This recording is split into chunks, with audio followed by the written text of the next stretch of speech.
The Bohemian Club? As you say, the Bohemian Club?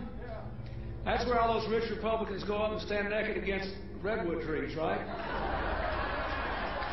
I've never been to the Bohemian Club, but you ought to go. It'd be good for you. Get some fresh air.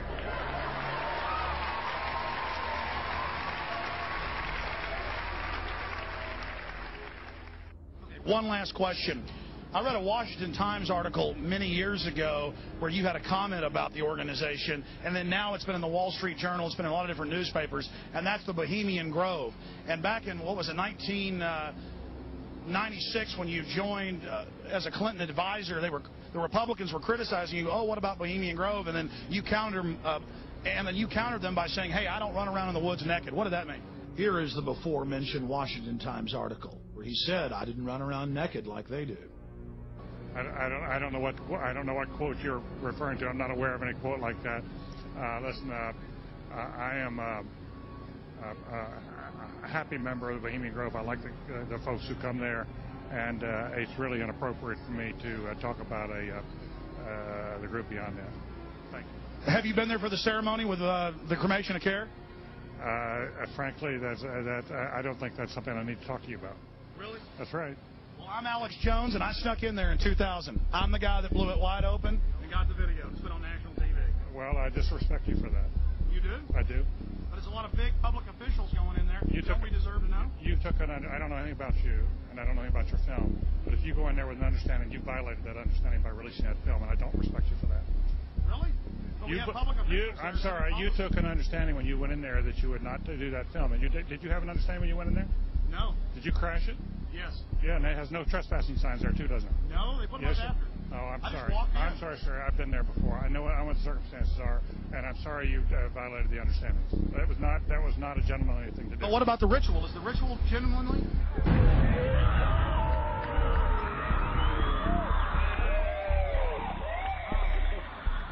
Sir, everything. I don't owe you this comment. I know. This is what's called ambush journalism, and I disrespect you for that as well. So thank you and goodbye. The ritual? It's none of your damn business.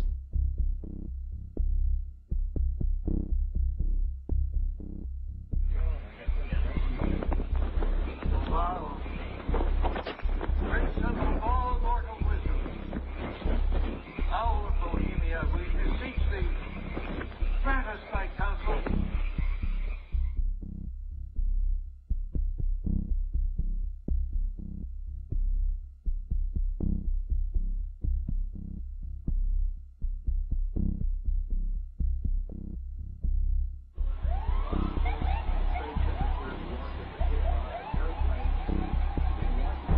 Oh, my God. Oh, my God. Oh, my God. Oh, my God. Oh, my God. I told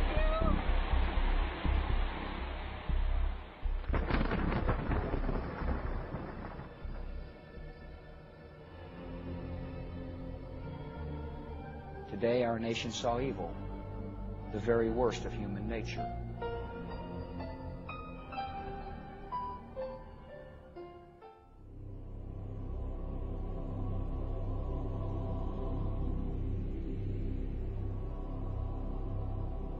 They had exactly the same agenda, and that was for bringing in this New World Order. I heard George Bush talking at that time. He was talking to Bill Clinton, and I've since photographically recorded it and wrote it verbatim in our book, that when the American people became disillusioned with Republicans leading them into the New World Order, that Bill Clinton, as a Democrat, was going to be put into the office of president. This was decided in 1984. Actually, I'd heard about it even prior to that. But that, as of 1984, they were already discussing it as an absolute fact.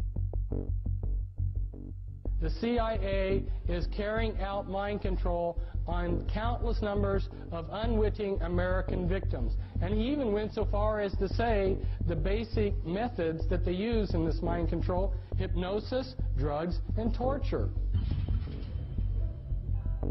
Three parts policy that they had adopted there. The second one was to find a way of being able to get total control of people's minds.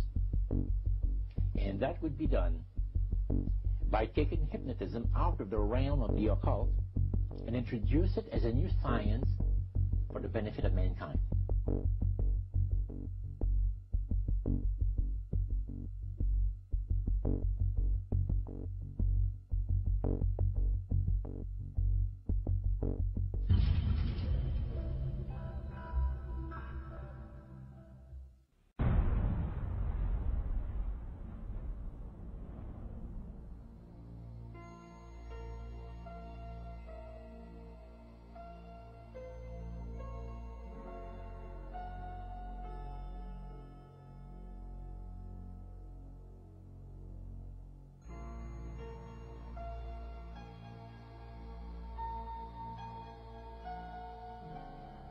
Reflecting a policy of genocide either against the Tibetan people themselves or against their culture.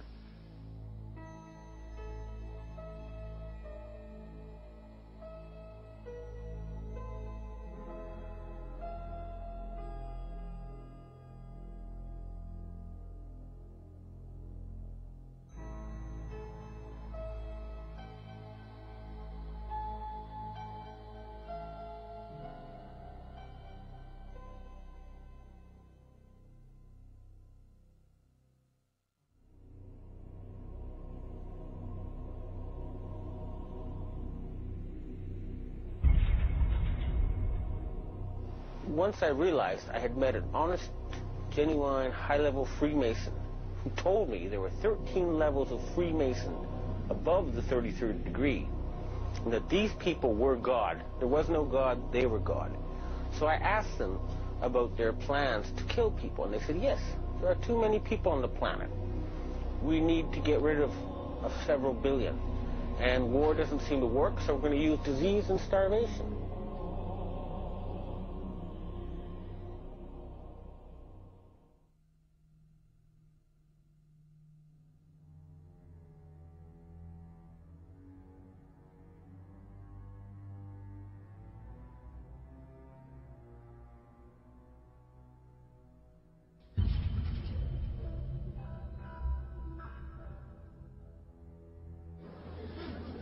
He knew what was happening, and he attempted to warn us when he left office. He told us, quite bluntly and in no uncertain terms, to beware of the military-industrial complex. And who is the military-industrial complex? It is the members of the Council on Foreign Relations, and since the inception of the Trilateral Commission as well.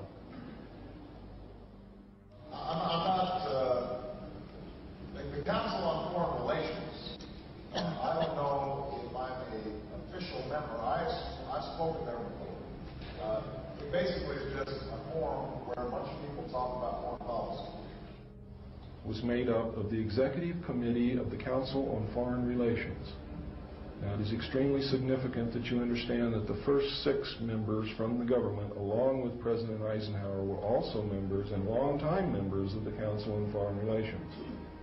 They believed in that organization. They believed in its goals, which was one world government.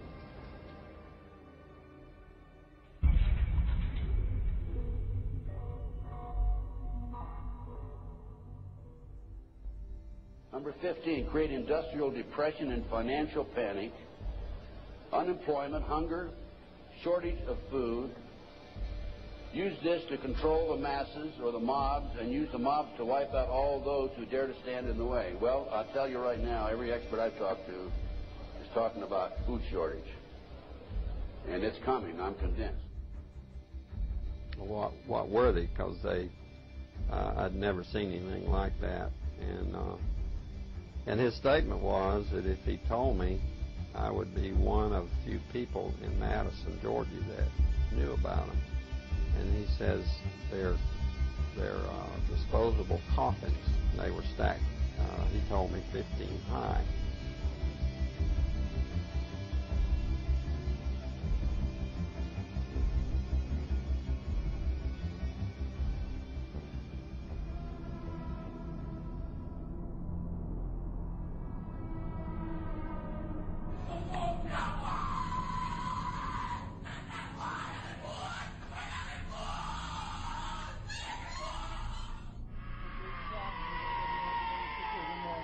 Scusa Maria, è di Cristo, è di Cristo, è di Cristo. Ecco, ecco.